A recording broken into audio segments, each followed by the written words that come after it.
Ok, una de las cosas que estábamos viendo, los que puedan abrir sus camaritas, chévere, estábamos estamos estudiando el libro, el Antiguo Testamento, estamos caminando por cada uno de los libros para poder tener una idea, un concepto, poder familiarizarnos con el mensaje a través de la escritura, ¿verdad? Ese mensaje central donde sabemos que cuál es el mensaje central de la Biblia es salvación. ¿Quién es el personaje principal y a dónde apunta toda la palabra de Dios? Libro por libro, profeta por profeta, mensaje por mensaje, es saber a Jesucristo.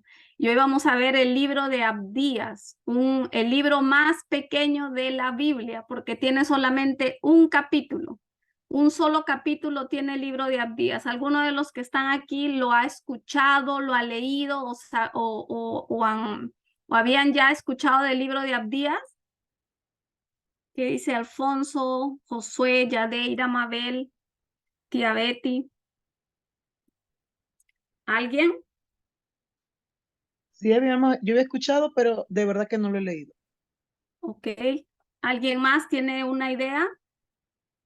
Yo no había escuchado, pastora. Ok, tiene un mensaje poderoso. Miren esto. Yo sé que la palabra definitivamente es medicina para nosotros, ¿verdad? Y este libro, el más pequeño de la Biblia, un solo capítulo, vamos a ver qué nos enseña aquí. Entre el significado de Abdías, dicen que significa siervo del Señor y también adorador de Jehová. Vamos a conocer un poquito de este profeta. El profeta Abdías fue el escritor de este libro, dirigido básicamente al pueblo edomita y al pueblo de Dios. Siempre la palabra va dirigida realmente para todos, ¿verdad? Ahora, cuando vemos en contexto, en ese momento de la historia, iba quizás para alguien en específico, pero como nosotros hemos aprendido y siempre recordamos, la palabra es viva y eficaz. Entonces nos habla a través de la historia, a través de todos los tiempos a la humanidad, al corazón que está atento, dispuesto, siempre la palabra va a ministrar. Como les decía, es el libro más corto del Antiguo Testamento, tiene solamente un capítulo. Entre el propósito del libro de Abdías, así como vimos de los otros profetas, es un mensaje de condenación, un mensaje de destrucción que viene inminente al pueblo de Edom. Ahora, con lo que tú hasta ahora conoces del carácter de Dios, cuando la palabra habla de condenación, de un mensaje de destrucción inminente, ¿tú crees que Dios es injusto al traer un mensaje de destrucción o condenación a través de estos profetas en ese tiempo? ¿Fue Dios injusto al traer un mensaje? ¿Qué dice Mabel? No, no fue injusto, pastora, ¿Por qué? porque lo que él estaba haciendo, se acomodaba a lo que estaba pasando en ese momento, ¿no? En esa situación, porque no tenemos un Dios injusto, tenemos un Dios justo.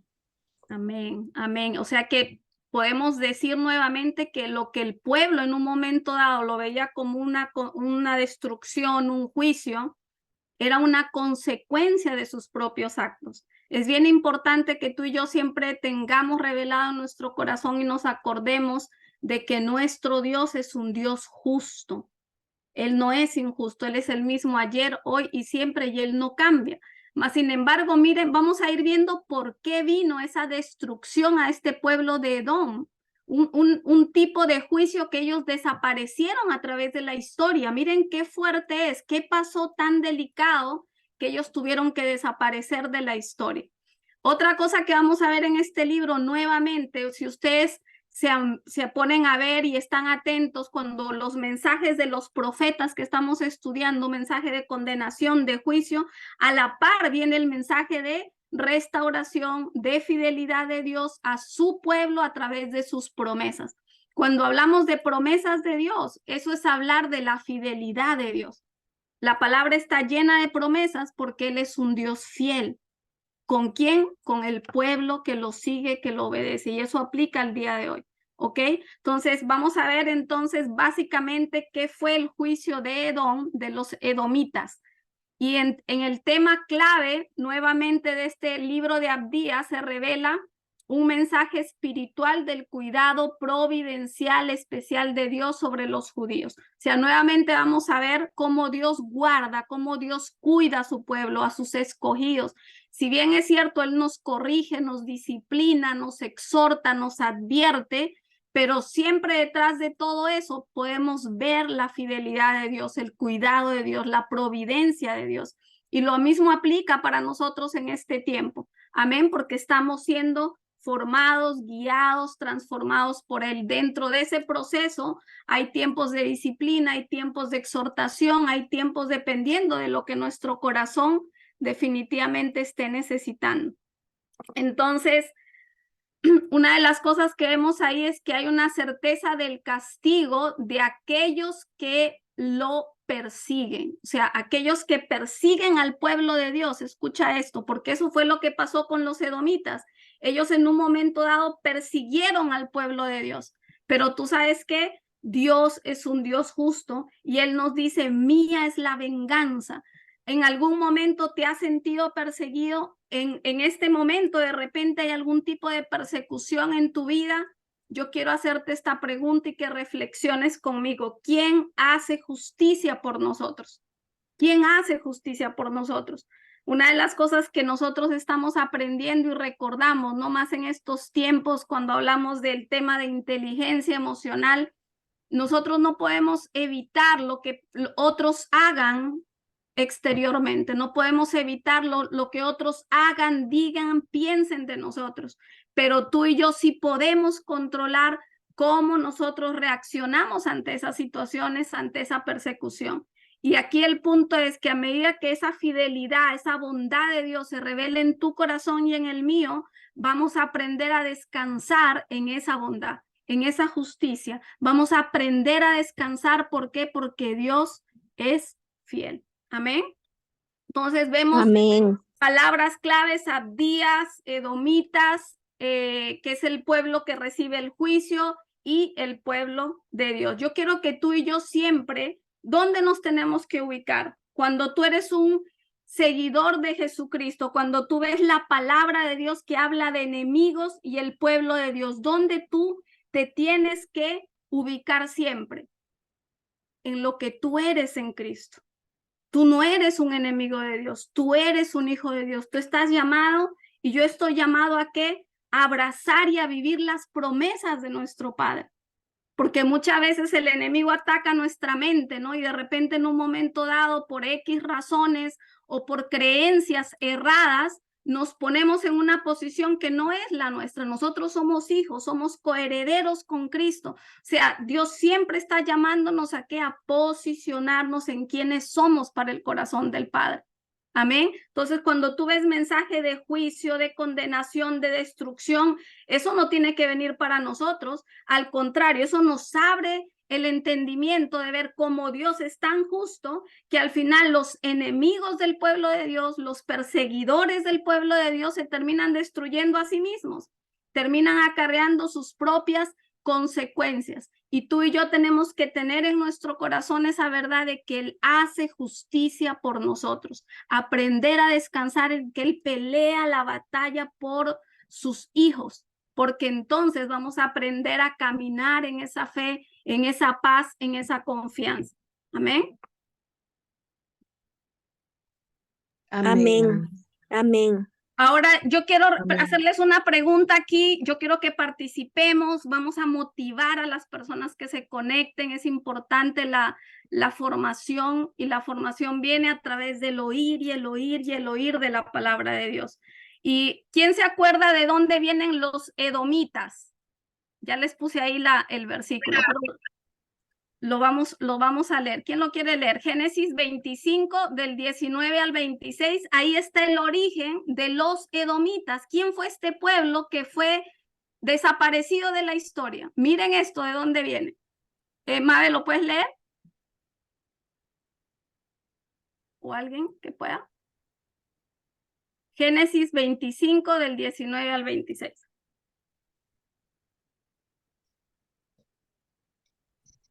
Amén, pastora. Está ahí en pantalla. Estos son los descendientes de Isaac, hijo de Abraham. Abraham engendró a Isaac y era Isaac de 40 años cuando tomó por mujer a Rebeca, hija de Betuel, araneo de Padán Aram, hermana de Labán arameo. Y oró Isaac a Jehová por su mujer, que era estéril, y lo aceptó Jehová, y concibió Rebeca su mujer. Y los hijos luchaban dentro de ella, y dijo, ¿y si es así, para qué vivo yo? Y fue a consultar a Jehová, y le respondió Jehová, 2 naciones hay en tu seno, y 2 pueblos serán divididos desde tus entrañas. El pueblo será más fuerte, un pueblo será más fuerte que el otro pueblo, y el mayor servirá al menor. Cuando se cumplieron sus días para dar a luz, he aquí había gemelos en su vientre, y salió el primero rubio, y era todo velludo como una pelliza, y llamaron su nombre Esaú. Después salió su hermano, trataba su mano al calcañar de Esaú, y fue llamado su nombre Jacob, y era Isaac de edad 60 años cuando ella los dio a luz. Amén. Miren de dónde viene el pueblo edomita. Ellos son descendencia de Esaú. Y Esaú fue hijo de quién? De Isaac y de Rebeca. Y ahí dice la historia, eran gemelos que estaban ahí. Primero nació Esaú, después nació ¿quién? Jacob, ¿verdad? Dice que del calcañar lo tenía ahí agarrado. Pero mira esto, Isaac, el hijo de Abraham, ¿ok? El de la promesa, el padre de la fe. Imagínate ese conflicto familiar. Dime tú si los conflictos familiares no vienen a través de la historia, todo el tiempo se ven esas situaciones. Pero aquí al final podemos ver cómo la promesa de Dios alcanza a aquellos que creen, que perseveran, que le creen a Dios, porque siendo hijos de la misma madre, salieron del mismo vientre. Estamos viendo en este libro de Abdías que la descendencia de Saúl, de ese hijo que tuvo Isaac y Rebeca, terminó desapareciendo en la historia. Qué fuerte, ¿verdad? Para un padre, una madre, porque uno quiere lo mejor para los hijos, ¿cierto? Uno a veces dice, ¿cómo siendo hijos del mismo padre, de la misma madre, por qué uno actúa de esta forma y por qué otro actúa de la forma que no esperábamos? Pero mira cómo la palabra nos lleva a nosotros a posicionarnos y a pelear por las promesas, dice arrebatar. Mira qué interesante que Isaac oró a Jehová y vio su milagro. La mujer era estéril y ahora concibió. ¿Qué pasó en el momento de conflicto en Rebeca? Fue y consultó a Jehová. Ya nuevamente estamos viendo 2 características que nosotros tenemos que practicar y hacer un hábito en nuestra vida. El consultar a Dios. Cuando las cosas están bien, consulta a Dios. Si las cosas están color de hormiga, consulta a Dios. Cuando las cosas fluyen, sigue mirando a Dios. Por eso la palabra dice, pon tus ojos en Jesús, el autor y consumador de la fe. Entonces podemos ver cómo esos conflictos familiares estuvieron presentes a través de toda la historia de la humanidad y seguirán presentes. O sea que cuando tú y yo estamos en un conflicto de familia, hay situaciones, eso no nos tiene que tomar por sorpresa, sino tenemos que ir a la fuente de la sabiduría. ¿Qué haría Dios? ¿Cómo manejaría el Padre esta situación? Amén. Y entonces vamos a recordar, Jacob, amén. Los descendientes de Jacob viene a ser el pueblo de Judá, el pueblo escogido de Dios. Mira esto. Y los descendientes de Esaú son los edomitas, ese pueblo que hoy en este libro de Abdías estamos viendo que vino juicio de parte de Dios para eliminarlos. ¿Por qué? ¿Qué pasó con estos descendientes? Y eran hermanos, imagínate, eran familia, eran de una u otra manera, había lazos. ¿Por qué unos pudieron ver la promesa de Dios, por qué otros no? Ahora tú y yo, ¿dónde nos vamos a ubicar? En los que tenemos la promesa, caminamos con la promesa y vamos a buscar mantener y guardar esa promesa del Padre, ¿ok? Entonces, para poder entender un poquito todo esto, el contexto, cuando este profeta viene y habla esa visión que Dios le muestra para este pueblo edomita, eran en tiempos de invasión de los filisteos y unas tribus de Arabia. Había una invasión al pueblo de Dios, había invasión, o sea, había persecución. O sea que nuevamente esa palabra persecución la escuchamos hoy en la mañana. Eso es parte de nuestro caminar aquí en la tierra. Y más tú y yo como cristianos y seguidores de Jesucristo, la persecución es parte de que de una u otra manera la vamos a experimentar en algunos unos niveles diferentes, grados diferentes, pero hay persecución. Amén.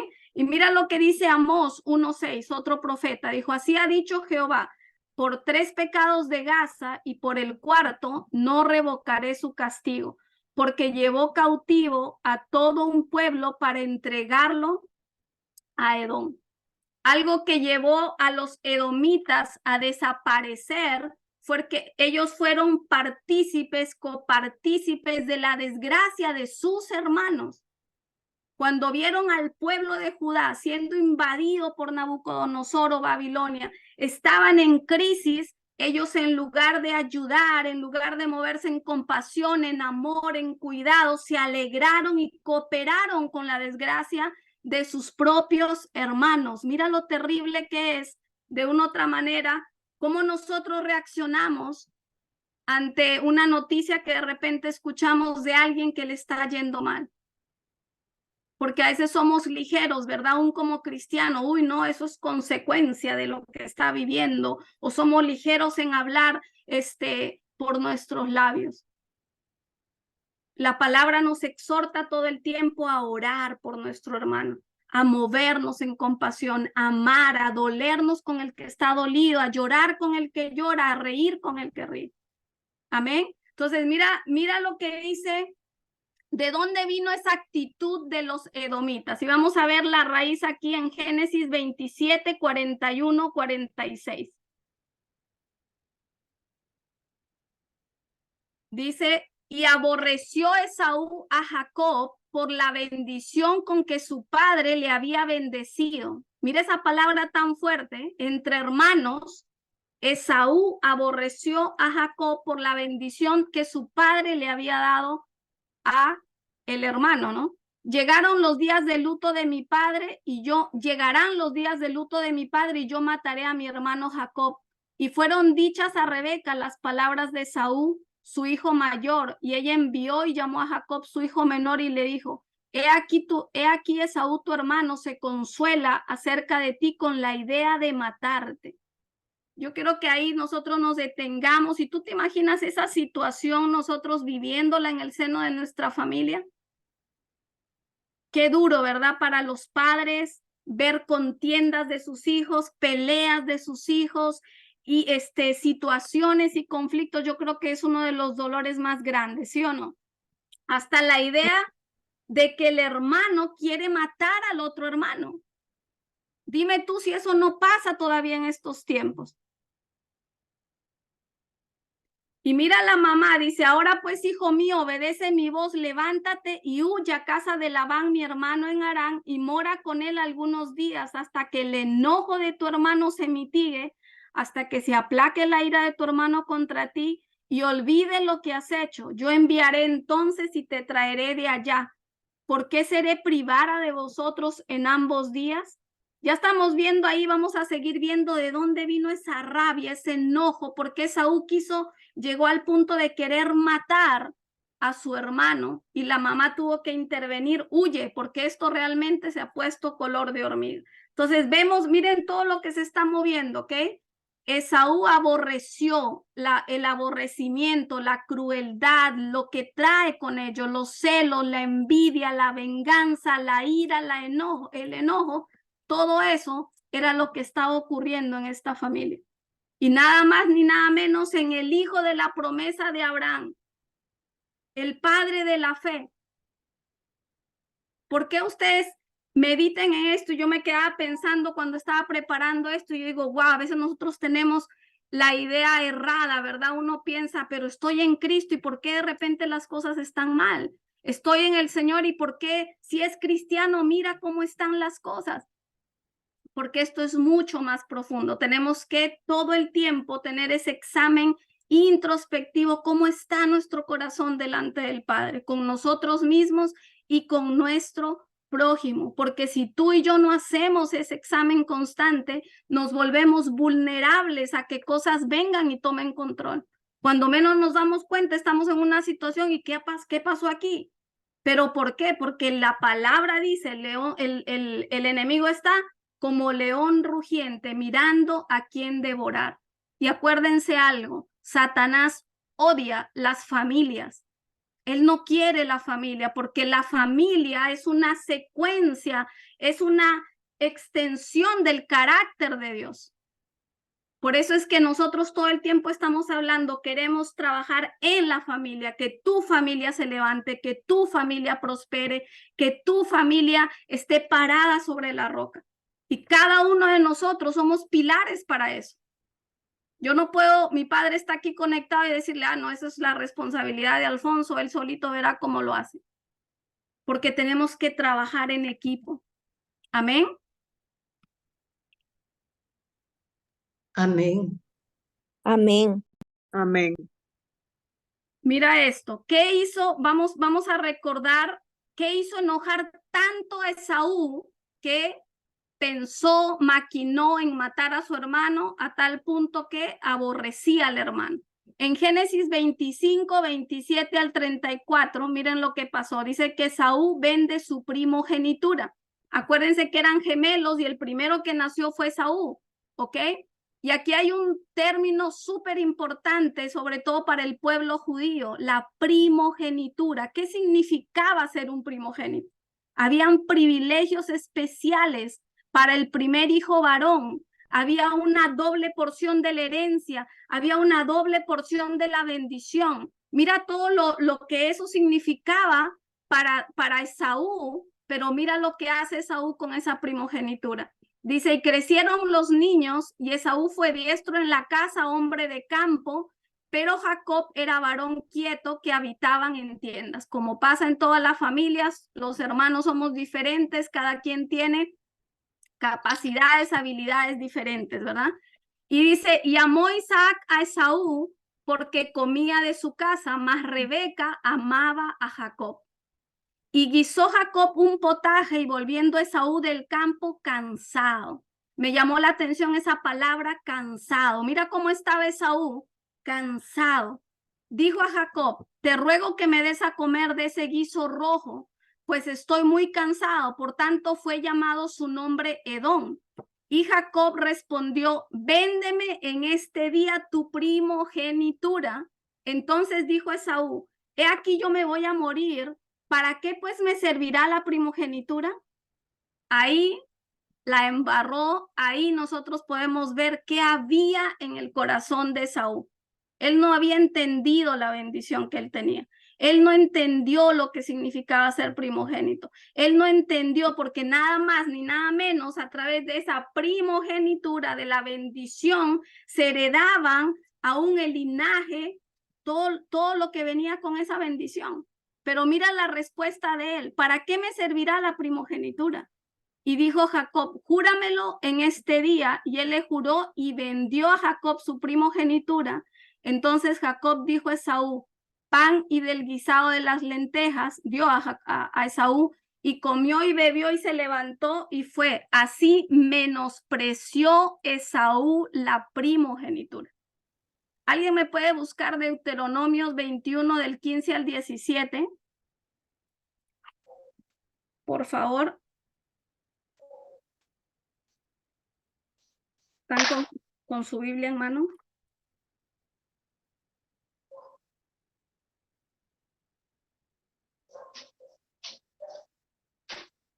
¿Quién dice show? Deuteronomio, ¿cuánto? Deuteronomio 21 del 15 al 17.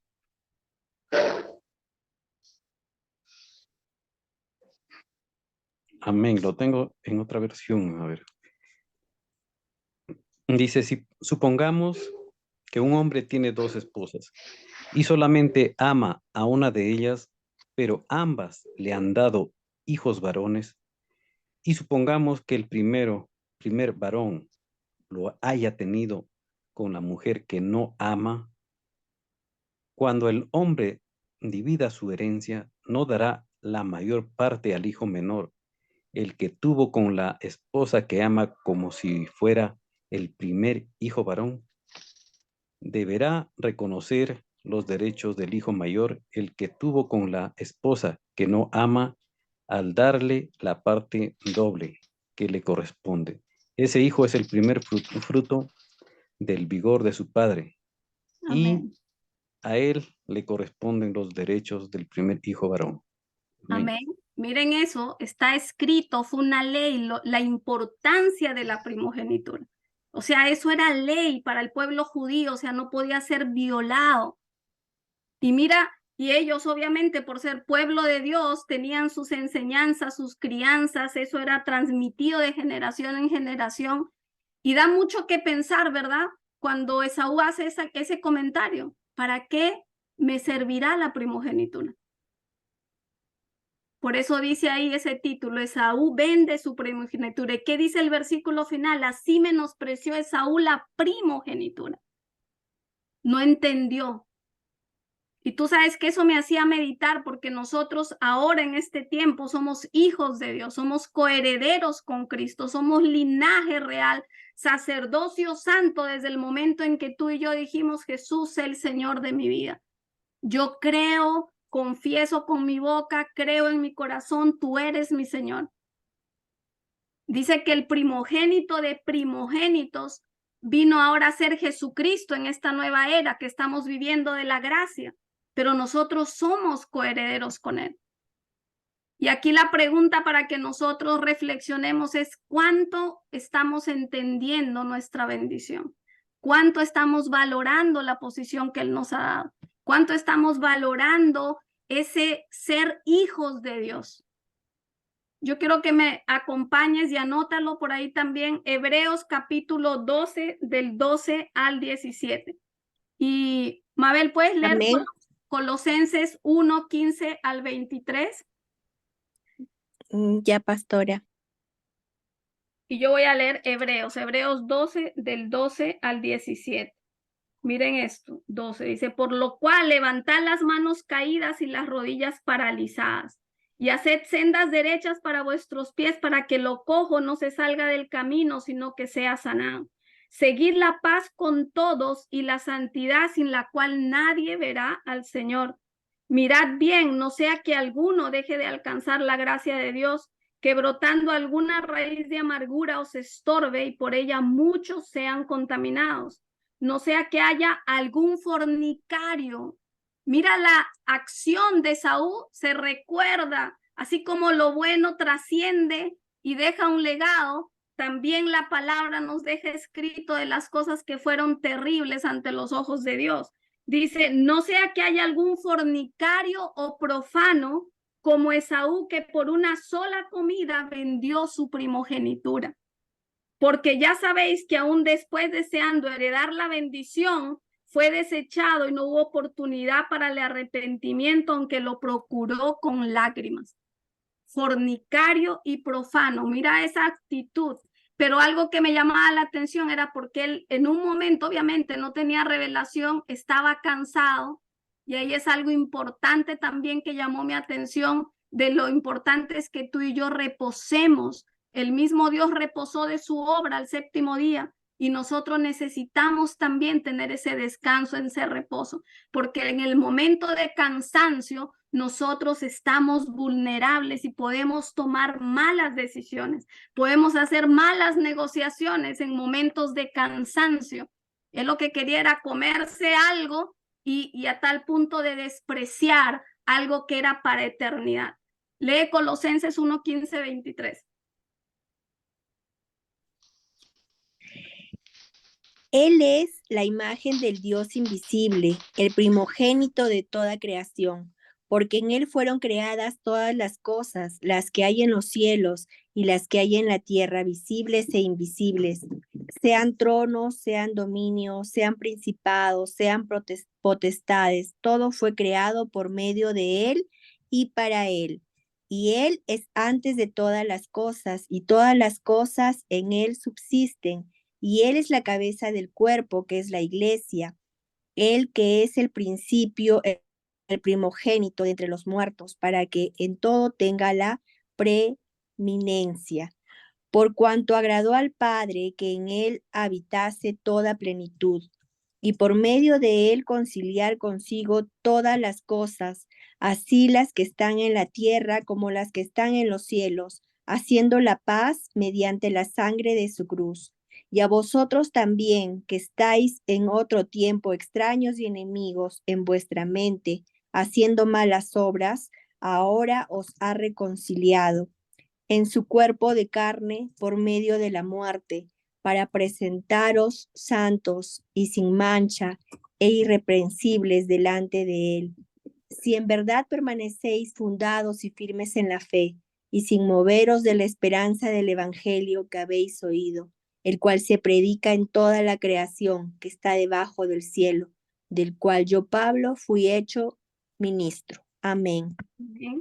Entonces, miren eso, recordando, Jesús vino ahora después del Antiguo Testamento, ahora Él es la cabeza de su iglesia, Él es el primogénito. Nosotros, si creemos en Él, tenemos los derechos como hermanos de Jesucristo. Miren qué importante esa posición, por eso dice permanecer fundados y firmes en la fe. Leíamos el versículo anterior, guárdense de que no haya amargura en su corazón porque pueden ser contaminados.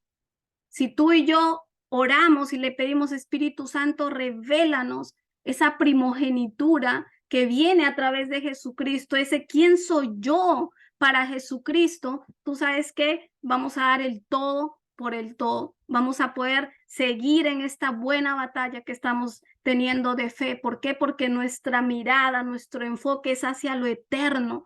Nosotros estamos desde ya caminando para una eternidad, desde ya preparándonos para esa eternidad cara a cara con Dios. A diferencia de Saúl, que no entendió eternidad, no vio eternidad. Él lo que quería era satisfacer su deseo inmediato. Y qué delicado es, ¿verdad? Satisfacer deseos inmediatos, arriesgando y sacrificando lo eterno.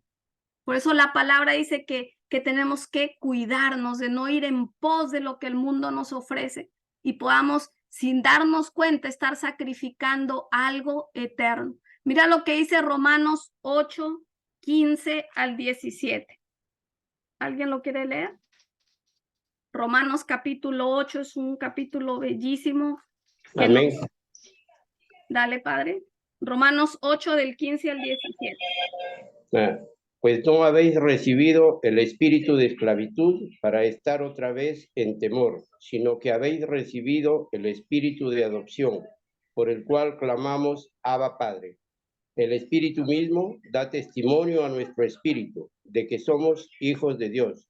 Y si hijos, también herederos, herederos de Dios y coherederos con Cristo, si es que padecemos juntamente con Él, para que juntamente con Él seamos glorificados.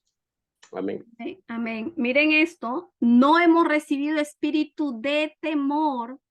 Esto es por fe, por eso es que dice, ¿quién ha vencido el mundo? Los que tienen fe. ¿Quién ha vencido el mundo? Los que han nacido de fe. Para nuestra mente humana finita que razonamos, no la entendemos. O sea, ¿qué nos hace vencedores? Dice la palabra, si has nacido de fe. O sea, que el que tu corazón haya abierto tu corazón a Jesús, a la palabra, al mensaje, al evangelio, a que tú eres mi Señor, sin importar las circunstancias, eso ya te hace victorioso, eso ya te hace merecedor de sus promesas. ¿Por qué? Porque estamos entendiendo el sacrificio, hemos entendido nuestra condición de pecado, estamos entendiendo que estamos en un proceso de santificación, estamos entendiendo, dice, ustedes no están ya para ser esclavos, Les he dado un espíritu que testifica tu persona interior, tu mujer, tu hombre interior, que eres una hija, un hijo de Dios. Dice, Abba, Padre, papito mío. Él nos ha reconciliado con nuestro Padre. Todos veníamos sin conexión con el Padre Celestial, pero a través de mi fe en Jesucristo, nuevamente he sido reconciliada con el Padre, con la herencia, con los planes, con las promesas que Él tiene para sus hijos. Y mira lo que dice ahí mismo en el versículo del 28 al 30 de Romanos. Dice, y sabemos que a los que aman a Dios, todas las cosas le ayudan a bien, esto es, a los que conforme a su propósito son llamados. Porque a los que antes conoció, también los predestinó para que fuesen hechos conforme a la imagen de su Hijo, para que Él sea el primogénito entre muchos hermanos. O sea, Jesucristo es nuestro hermano. Y a los que predestinó, a estos también llamó, y a los que llamó, a estos también justificó, y a los que justificó, a estos también glorificó. Ahí estamos tú y yo, si hemos puesto nuestra fe en Jesús, si estamos siendo intencionales en glorificarlo, en honrarlo, en obedecerle, en seguir sus mandamientos, en seguir formándonos, en seguir instruyéndonos para hacer la palabra de Dios. Por eso es que es importante nuestra formación todo el tiempo, porque si tú y yo no nos alimentamos, aprendemos, nos formamos, ¿cómo vamos a cambiar nuestra manera de vivir? ¿Cómo vamos a cambiar la manera de pensar? Vamos a seguir viviendo como vivíamos antes. Amén. Entonces podemos ver en la historia de Saúl y de Jacob, y en ese versículo que leíamos anterior, ahí mismo Isaac amó a Esaú y Rebeca amó a Jacob, y yo puse ahí como una llamada de atención, cuidado con las diferencias en la casa. A veces uno dice, no, pero se ha escuchado, no, es que el papá va más con estos hijos, la mamá con estos hijos. Ahora estamos en una época donde el Espíritu Santo nos ayuda y Dios quiere que guardemos el corazón de todos los nuestros, que no haya diferencias, que no se sientan esas diferencias. ¿Por qué? Porque tenemos que buscar amarnos unos a los otros sin acepción de personas. Amén. Porque ¿a quién le gusta sentir diferencias?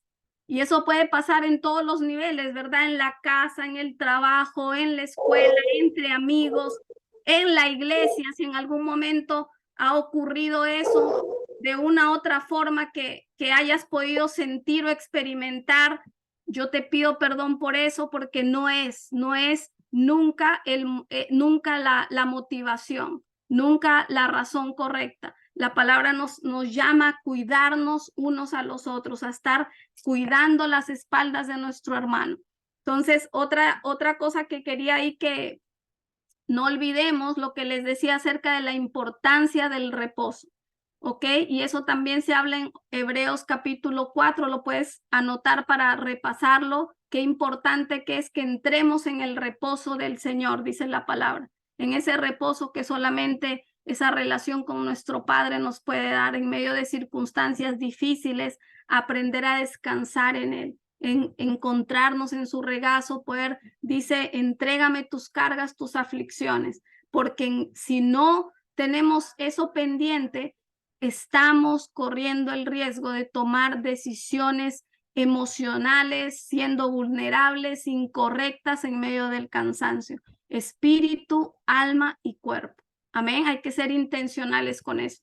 Ustedes han escuchado ese término ahora que se escucha mucho, de la enfermedad de los últimos tiempos, del estrés.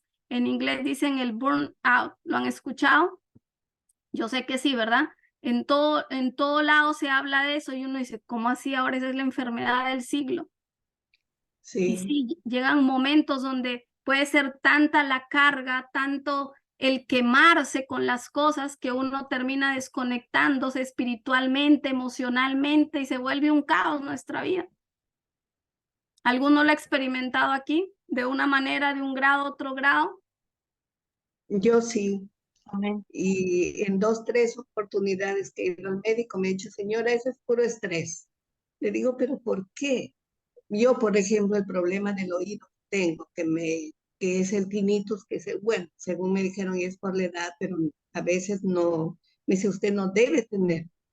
Pero no sé por qué el estrés, digo yo, estoy tranquila, estoy con mi Señor, yo solo confío en Él y lo único sí, como le digo al doctor, yo tengo ganas de hacer mis cosas, me hago como si tuviera 30 años, no me canso, y eso es gracias a mi Dios, así le he dicho yo al doctor.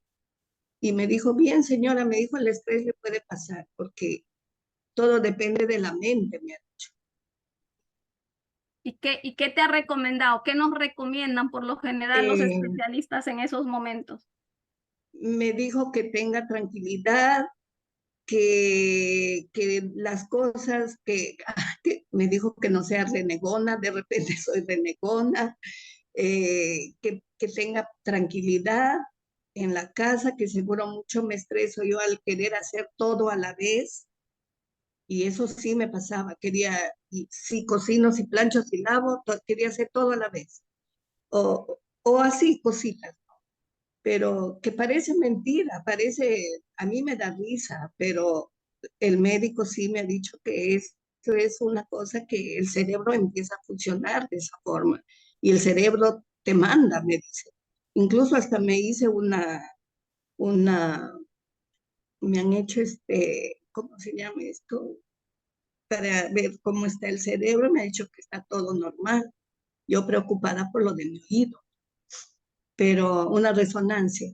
Pero no, todo me ha salido bien. O sea, no, así que ahora trato de estar haciendo mis cosas. Por ejemplo, ahora me he puesto a hacer mis rosquitas, me distraigo, estoy haciendo, y así. Entonces, Amén. tratar de Leíamos salir. ahí, ¿no? Dice, mientras tú puedas estarte en paz con todos, busca la santidad y tenemos que Amén. buscar ese equilibrio en espíritu, alma y cuerpo. Espíritu, alma y cuerpo. Espíritu, alma y cuerpo. Estamos aprendiendo, o sea, aprender a gestionar lo que nos saca. Es importante que tú y yo identifiquemos en un momento dado emocionalmente qué cosas te llevan a un punto donde sales del reposo de Dios. Y la única manera de que tú y yo podamos aprender a gestionar es identificando, concientizándonos, ser intencionales, porque eso es real. Nosotros somos seres tripartitas y entonces el reposo es importante, el descanso es importante mentalmente, emocionalmente, el que aprendamos y busquemos esa sabiduría en cuestión de cómo solucionar conflictos, porque tantas cosas que nos pueden llevar a un estrés, a un colapso, y Dios no quiere eso. Amén. Amén. Amén, amén. Amén, amén. Si es que no alcanzamos a terminar esto, pero quiero que vayamos aquí en los minutitos que nos quedan, de seguir familiarizándonos qué llevó. Ya estamos viendo actitudes de Saúl, ¿no? Vendió su primogenitura, menospreció, la palabra lo llamó un fornicario. Y miren esto, en Génesis 27, 34, 38, dice, vamos a ver el momento donde desencadenó toda esa rabia, ese enojo, esa ira contra su hermano. Dice, ¿qué hizo? Cuando Esaú oyó las palabras de su padre, ya estaban en un momento, acuérdense que hablábamos de la primogenitura, y la primogenitura significaba que el padre al hijo mayor, ya al final de sus días, le iba a dar toda la bendición. Por ejemplo, si los hijos eran 3, repartían todo entre 3 y al mayor le tocaba 2 porciones. Al mayor, al primogénito, le daban la doble porción de la herencia, del legado, todos. Corría la línea de la familia por ese primogénito. Y ya llegó los días donde Isaac, el papá, estaba anciano y tenía que bendecir al hijo mayor. Y ahí ocurrió el engaño, la mentira. Dice, cuando Esaú oyó las palabras de su padre, clamó con una muy grande y muy amarga exclamación y le dijo, bendíceme también a mí, Padre mío, porque él había ya preparado al hijo, ya me toca bendecirte, ve y consigue lo que tienes que hacer, prepárame un guiso, pero en lo que eso pasaba, la mamá, Rebeca, instruyó al otro hijo para que engañaran al papá. para que Jacob se hiciera pasar por Esaú y le robara la bendición del padre. Uno se pone a pensar y dice, pero qué madre esta, ¿cómo hizo esto? Pero tú sabes que una de las cosas que podemos ver con esas actitudes y el corazón que Esaú tenía, no se hubiese dado esa línea mesiánica que Dios necesitaba para traer a Jesucristo. Porque al final Jacob, en medio de su mentira, de su engaño, tenía el corazón para Dios, que era diferente. ¿Estamos entendiendo esa parte? Porque a través de Jacob y de todo lo que él vino, siguió la línea mesiánica para el propósito de Dios a través de Jesucristo. Mira esto, dice, entonces clamó con una muy grande y muy amarga exclamación y le dijo, bendíceme también a mí, Padre mío. Y él dijo, vino tu hermano con engaño y tomó tu bendición. Y Esaú respondió, bien llamaron su nombre Jacob, pues ya me ha suplantado 2 veces, se apoderó de mi primogenitura y he aquí ahora tomado mi bendición. Y dijo, ¿no has guardado bendición para mí? Isaac respondió y dijo a Esaú, he aquí yo le he puesto por señor tuyo y le he dado por siervos a todos sus hermanos, de trigo y de vino le he provisto. ¿Qué pues te haré a ti ahora, hijo mío? Y Esaú respondió a su padre, ¿no tienes más que una sola bendición, padre mío? Bendíceme también a mí, padre mío. Y alzó Esaú su voz y lloró. Entonces, en medio de eso, él no podía ya revertir la bendición que ya le había dado. Miren el valor de la palabra, el valor el peso que tenía la palabra para ellos. Cuánto que aprender, ¿verdad? Porque ahora fácilmente se dicen cosas, fácilmente se prometen cosas y se violan también promesas y no entendemos el poder de las palabras. Entonces podemos ver cómo a través del engaño que hubo entre estos 2 hermanos, también endureció y ayudó a que el corazón de Esaú se endureciera más. Nunca la mentira, el engaño, las medias mentiras van a ser una herramienta para nosotros buscar la bendición. Amén. Las medias mentiras, las mentiritas piadosas, porque no hay nada como la verdad. La palabra dice que la verdad nos hará libres. Y si yo te pregunto, ¿a quién de nosotros nos gusta que nos mientan? ¿A quién de nosotros nos gusta ser engañados? A ninguno. Pues de la misma forma nosotros hacia los demás tampoco. Amén. Nada como la verdad, como la transparencia, buscar que podamos expresar las cosas. Esaú entonces fue perdiendo su bendición de una manera paulatina. Desde el momento en que él cedió a sus deseos, fue perdiendo. Estaba mostrando lo que había en su corazón. Eso no fue de inmediato. Mira cómo nosotros podemos meditar ahí que al final de la abundancia del corazón habla la boca, de la abundancia del corazón es las revelaciones y los comportamientos que nosotros tenemos. O sea, tú y yo al final nos movemos, nos comportamos, tomamos decisiones de acuerdo a las revelaciones que hay en nuestro corazón, a las creencias que hay en nuestro corazón. Por eso, o sea, hay creencias y cosas erradas en nosotros, Dios las quiere renovar. ¿Y cómo las renueva? Dice la palabra, renovaos vuestro pensamiento de día en día, ¿a través de qué? Del mensaje del evangelio. No hay otra forma para renovar creencias que están erradas en nosotros, porque la palabra es la que tiene el poder, dice, de llegar hasta los tuétanos, de confrontarnos, de hacernos cambiar, de mostrarnos que esa no es la verdad. Hay poder en la palabra de Dios. Amén. Y voy a terminar aquí con 1 de Juan 2, 15, 10. Dice, no améis al mundo ni las cosas que están en el mundo. Si alguno ama al mundo, el amor del Padre no está con él. Ojo, dice las cosas del mundo. Nosotros estamos llamados a amar a las personas, pero no el sistema que está gobernando este mundo. Amén, que es otra cosa. El sistema que toma como marionetas a las personas. Dice, porque todo lo que hay en el mundo, en el sistema del mundo, amén, dice los deseos de los ojos, los deseos de la carne, los deseos de los ojos, la vanagloria de la vida no provienen del Padre, sino del mundo. Y el mundo pasa y sus deseos, pero el que hace la voluntad de Dios permanece para siempre. Mira algo que nos está arrojando luz a nosotros de cómo está el mundo en el que tú y yo vivimos. Un mundo que está lleno de deseos, de vanagloria, de carnalidad, y nos está ofreciendo todo el tiempo eso en la mesa para que tú y yo cedamos a los deseos, para que tú y yo caigamos en satisfacer deseos sin importarnos lo que pueda implicar eternamente. ¿Me explico en esa parte? Y nosotros como hijos de Dios estamos llamados a mirar a lo eterno. Dios nos quiere prosperar integralmente.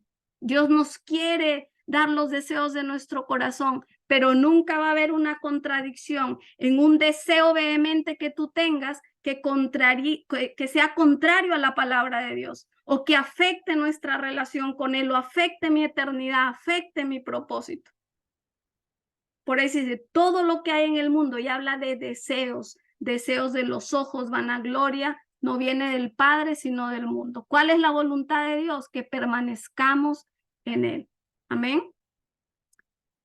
Hay mucho más en este libro de Abdías y lo vamos a ver la próxima que continuemos, súper espectacular. Yo los exhorto para que la próxima clase podamos hacer como una tertulia y podamos compartir. Es un capítulo. A mí me gustaría que tú lo leas, que tú saques tus conclusiones, que tú medites, si tú quieres investigar. ¿Por qué? Porque eso nos va a llevar a una revelación mayor. ¿Qué fue lo que llevó a Dios a dictaminar ese juicio contra los edomitas que desaparecieron? ¿Qué fue lo que Dios aborreció? Porque hay unas actitudes de los edomitas que la palabra en muchos versículos habla que Dios aborrece. Es fuerte esa palabra, ¿no? Que Dios diga, yo aborrezco. Pero yo siempre recalco y digo, Dios aborrece el pecado, pero ama al pecador. Si en un momento dado, en este momento, hay algún pecado en nuestra vida que nos está apartando de Dios o que está siendo una piedra de tropiezo, Dios aborrece el pecado, pero nos ama. Y dice que su amor y su bondad nos quieren llevar a arrepentimiento todo el tiempo. Amén. Vamos a quedarnos. Amén. Padre bueno, Padre santo, yo te doy gracias, Señor. Gracias, Padre, por esta hora, por estos minutos donde hoy tú nos has hablado a cada uno de nosotros, Señor, a través de tu palabra. Hoy nos has recordado, Señor, la bendición de tu primogenitura. Hoy nos has recordado la bendición que es que seamos hijos de Dios, la bendición de que somos coherederos con Cristo Jesús, que Él es nuestro hermano mayor, que Él es la cabeza. Él es la cabeza y tú lo has puesto, Señor, sobre todo principado como cabeza de tu iglesia. Hoy, Padre, oramos para que Espíritu Santo, tu palabra, Señor, nos confronte, nos consuele, nos redarguya, Señor, con lo que hemos escuchado. Espíritu Santo, llévanos, Señor, a esos tiempos de reposo de una manera integral, Señor, donde podamos recargar fuerzas, donde podamos, Señor, recargar baterías, donde podamos activarnos en nuestra fe, Señor. Yo bendigo con toda bendición del cielo cada uno de tus hijos que se ha dado la tarea para conectarse hoy. Bendecimos su entrar, su salir, Señor, y sigue despertando tu hambre por tu palabra. Sigue despertando tú en tu iglesia el anhelo de formarnos, Señor, de discipularnos, Señor, no para engordarnos nosotros, Señor, sino para qué, para que podamos dar conforme tú nos das, Señor, para que seas tú, Espíritu de Dios, iluminando nuestro entendimiento de acuerdo a tu palabra, Señor. No hay otra forma de que seamos transformados, de que caminemos en tus planes, en tus propósitos, Señor, sino es a través de tu palabra, Señor. Te damos a ti la gloria y la honra. Nos vamos de aquí nunca de tu presencia, Padre, en el nombre de Jesús. Amén. Amén. Feliz noche para todos. Amén.